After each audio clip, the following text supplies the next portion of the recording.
ছাত্র জনতার গণ অভ্যুত্থানে স্বৈরাচারী শেখ হাসিনা পতনের ১ মাস পূর্ণ হওয়ায় শহীদ ও আহতদের স্মরণে জামালপুরের দেওয়ানগঞ্জ পাররাম রামপুর ইউনিয়নের তারাটিয়াতে শহীদী মার্চ কর্মসূচি পালন করেছে বৈষম্য বিরোধী শিক্ষার্থীরা। জামালপুর জেলা প্রতিনিধি রফিকুল ইসলাম জানান, বৃহস্পতিবার বিকেলে বৈষম্য বিরোধী ছাত্র জনতার উদ্যোগে তারাটিয়া আলহাজ আল মাহমুদ উচ্চ বিদ্যালয়ের শহীদ মিনার চত্বর এর সামনে থেকে মিছিল বের করা হয়। মিছিলটি তারাটিয়া বাজারের প্রধান সড়ক প্রদক্ষিণ করে পরে শহীদ মিনার চত্বরে গিয়ে শেষ হয়। বৈষম্য বিরোধী ছাত্র মোর্শেদের সঞ্চালনায় বক্তব্য রাখেন মোহাম্মদ লিটন, মাহিন, মোহাম্মদ শান্ত মিয়া, হাবিব, আবদুল্লাহ, হুমায়ুন আহমেদ, রুবেল, জাহিদ।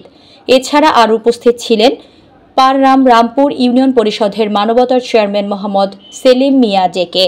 বৈষম্য বিরোধী ছাত্র জনতার পাশে থেকে ভালো কাজ করার জন্য উৎসাহিত ও আহ্বান জানান। বক্তারা ও চেয়ারম্যান সেলিম মিয়া জেকে এবং বৈষম্য বিরোধী ছাত্র আন্দোলনের নিহত শহীদদের আত্মার মাগফিরাত কামনা করেন। বক্তারা ও চেয়ারম্যান সেলিম মিয়া জেকে এবং বৈষম্য বিরোধী ছাত্র আন্দোলনে নিহত শহীদদের আত্মার মাগফিরাত কামনা করেন। পাশাপাশি অবিলম্বে ছাত্র হত্যাকারী সন্ত্রাসীদের গ্রেফতার এবং দৃষ্টান্তমূলক শাস্তি নিশ্চিতের দাবি জানান।